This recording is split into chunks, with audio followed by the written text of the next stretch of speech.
संस्कारी वर्सेस अय्याश बहू। कविता की दो बहू थी, नैना और काव्या। पर कविता अपनी छोटी बहू काव्या को ज़रा भी पसंद नहीं करती थी। जहाँ कविता काव्या को ज़रा भी पसंद नहीं करती थी, तो वहीं उसने अपनी बड़ी बहू नैना को सर पर बिठा रखा था। आखिर क्या वजह थी कि कविता एक बहू से इतना प्यार करती थी तो वहीं दूसरी बहू से उतनी ही नफरत? चलिए देखते हैं। माँ जी, ये आपकी बिना शक्कर वाली चाय। अरे नैना बहू, आखिर तू इतना सब कुछ अकेले कैसे कर लेती है? मुझे तो नाज है तुझ जैसी बहू पाकर, जो सुबह घर में सबसे पहले उठकर भगवान को भोग लगाती है, उसके बाद घर का सारा काम करती है और मेरे उठने के साथ मेरी चाय लेकर मेरे सामने खड़ी हो जाती है। भगवान ऐसी बहू सबको दे।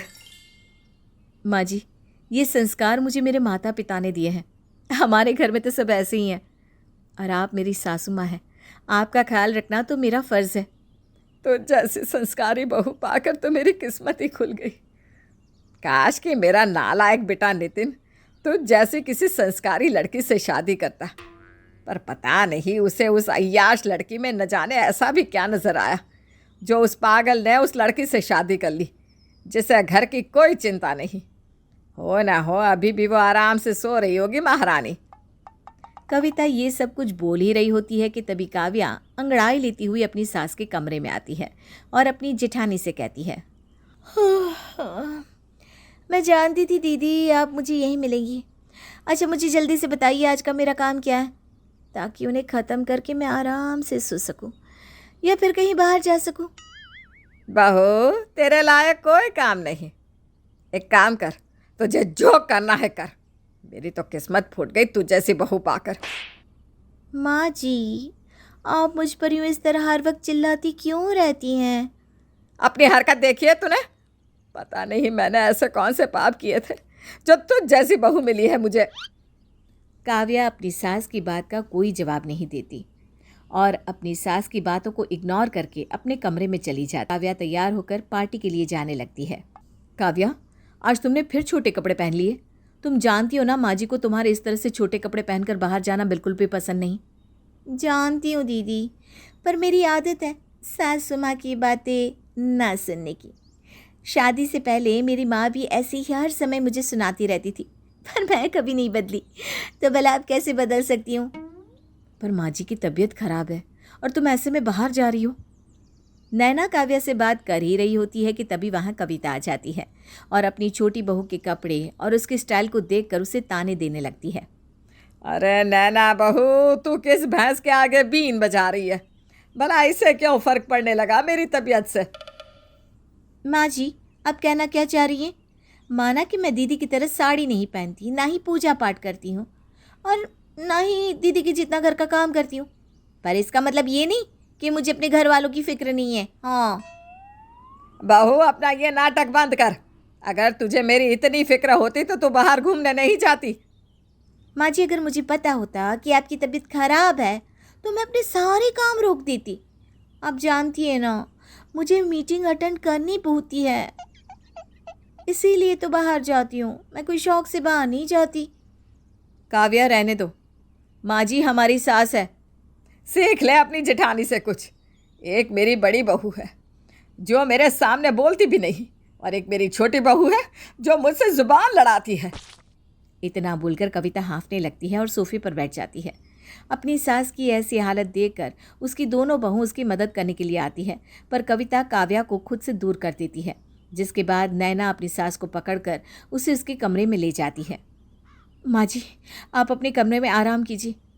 अरे क्यों अपना बीपी हाई करती है? देखिए, आपकी तबीयत फिर खराब हो गई ना।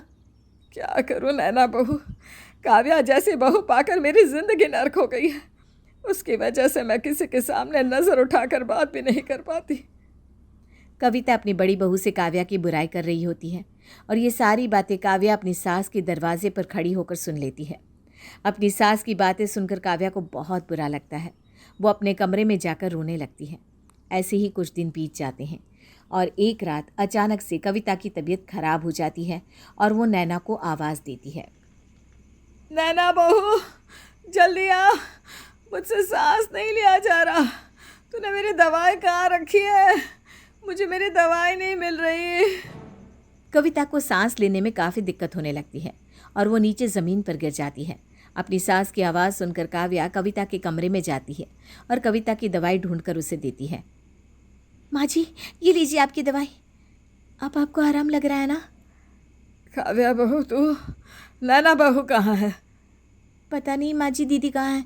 मैं उनके कमरे में गई थी पर दीदी अपने कमरे में नहीं है। आप आराम कीजिए, मैं आपका सर दबा देती हूँ, आपको अच्छा लगेगा। अपनी छोटी बहू का ये रूप देखकर कविता को अपनी आंखों पर विश्वास नहीं होता। कुछ देर बाद कविता और काव्या को घर के दरवाजे खुलने की आवाज़ आती है, जिसके बाद कविता अपनी बहू का सहारा लेकर अपने कमरे से बाहर आती है, जहाँ वो दोनों सास बहू नैना का असली रूप देखते हैं। नैना ने छोटे कपड़े पहने हुए थे और वो नशे में थी। नैना बहू रात के 2 बजे घर आई और वो भी इस हालत में? माँ जी, आपकी तबीयत ठीक नहीं है, प्लीज़ आप गुस्सा मत होना। मैं दीदी से पूछती हूँ, आखिर वो इस समय घर से बाहर कहाँ गई थी? काव्या अपनी जेठानी के पास जाती है। नैना काफ़ी नशे में थी, इसलिए उसका नशा छोड़ने के लिए काव्या उसे नींबू पानी पिलाती है और कहती है, दीदी होश में आइए, माँ जी आपको देख रही है। ये सब क्या है? आप इन कपड़ों में, वो भी नशे की हालत में। चुप कर।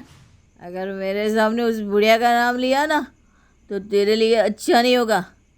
वो बुढ़िया मुझे अपनी नौकरानी समझती है, हर समय मुझसे सेवा करवाती है। मुझसे अब और ढंग नहीं होता संस्कारी बहू बनकर रहना। इससे अच्छा है कि मैं अपने असली रूप में रहूं। मेरा असली रूप यही है। मैं चाहती हूँ कि वो बुढ़िया मर जाए। इसीलिए तो मैंने उसकी दवाई छुपा कर रखी थी, पर पता नहीं कहाँ से बुढ़िया हर बार दवाई ढूंढकर खा लेती है और जिंदा हो जाती है। दीदी, ये आप क्या कह रही हैं माँ जी के बारे में? बोलने दे काव्या बहू, नैना बहू को।